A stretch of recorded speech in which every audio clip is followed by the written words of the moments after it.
Hi, I'm Tim. Welcome to Watchbox, and thanks for logging on. If you love this watch, email me, tmosso at thewatchbox.com. It's in the description below. Your purchase and pricing email inquiry line to my hand-picked crew. Email me, tmosso at thewatchbox.com, with purchase and pricing questions.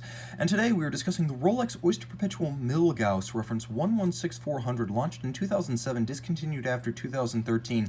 This is the white dial version, sometimes known as the Tic Tac. 40 millimeters in diameter, the watch is only 13.2 millimeters thick, which actually took me by surprise because I thought it was chunkier than that. Lug-to-lug 49 millimeters, and this is a rare Rolex that actually wears almost true to its lug-to-lug dimension, as the solid end links only measure 49.6 millimeters end to end. So the watch with a 20 millimeter spacing between the lugs, a 13 and change millimeter thick case, and a lovely bracelet with integrated end link. We'll throw it on my 16 centimeter circumference wrist and get a sense of how it wears. Now you can see the watch wears comfortably and low slung, easily sliding underneath the cuff, across the wrist, not excessively broad, nicely constrained. I'm pulling it a little tighter than necessary here, but I would say that down to a wrist as small as 13.5 centimeters circumference, you're going to have absolutely no trouble as the bracelet is splaying out on both sides. I've got plenty of clearance on a 16 centimeter circumference wrist.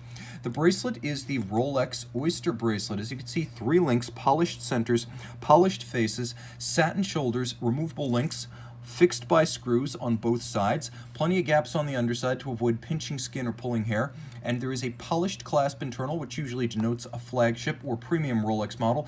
The ones that are entirely blasted inside tend to be the entry-level models. You can see there is a lift lock system, so you must actually lift and unlock it. It's not friction fit. There's a beak and a hook system internally, plus you have Easy Link, a 5mm tool-free adjustment that allows you to take in or take out 5 millimeters of length. It's the equivalent of 1 removable link. And then you can see there are 3 divots drilled inside the clasp, so you can restation the bracelet in the clasp, re-anchor it, and change the fit. So you have Easy Link, you have the divots, and you have the removable links for sizing. The case band is handsome, complex, as you can see. It has a number of curves, compound curves even, and handsome tapered lug profiles. This is not the super case by any means. Rolex twin lock crown in stainless steel, 100 meters water resistant, screw down. This is rather like the case you'll find on the Datejust, the Daytona, and the Day-Date. Elegant and old school, a polished conical bezel, and the watch has an elegance about it. It works well as a dress option in a way that the other Rolex sports watches simply don't, because they're either too bulky, too large, too squared off or sheer of case, or simply because the rotating bezel doesn't look formal. A white dial Milgauss is the antidote. But make no mistake, this isn't some sort of stolid Teutonic timepiece. This is still a French Swiss product, which is why you have an orange lacquered lightning bolt seconds hand. True to history, it's not just postmodern raffishness. It is a wonderful reference to the original 1950s Milgauss, reference 6541 and 6543. Why is it called the Tic Tac? Look at the orange on the white. Now you know. Blackened white gold indices, Tic Tac like orange Tic Tac, my favorite flavor, with orange calibrations outboard for the minutes and seconds. You have white gold hands at center with faceting to make them more readily apparent on the white base. And note, this is not opaline silver. This is a true white dial. Applique white gold crown. Like I said, this is not an entry-level piece in spite of its simplicity. Thanks to the lack of a date in service of antimagnetism, the watch has a better dial balance than the Rolex watches that do feature a date aperture and a Cyclops eye.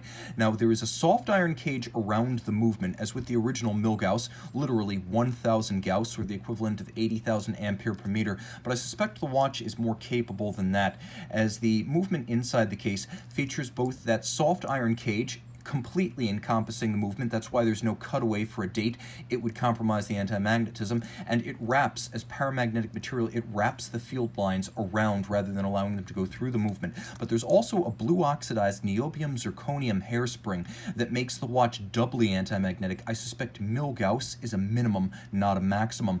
48-hour power reserve, automatic winding, bidirectional, 31 joules, stop seconds function. It is a COSC chronometer adjusted in 5 positions, and then Rolex always tests its watches to ensure they meet chronometer standard as fully assembled watches, not just bare movements. Remember, the COSC is a bare movement test.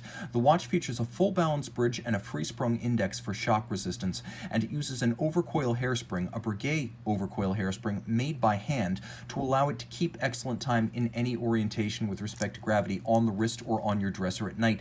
That is the benefit of an overcoil, and that is why watches are timed in multiple positions in order to pass a chronometer test. test because hairsprings are not perfectly centered, so their mass is not perfectly centered unless you use an overcoil structure.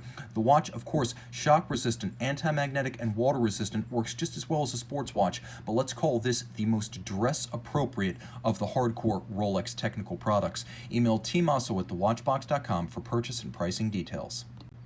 And we're back with the Rolex Milgauss Tic Tac. You can see the different color of the orange and white Luminova by night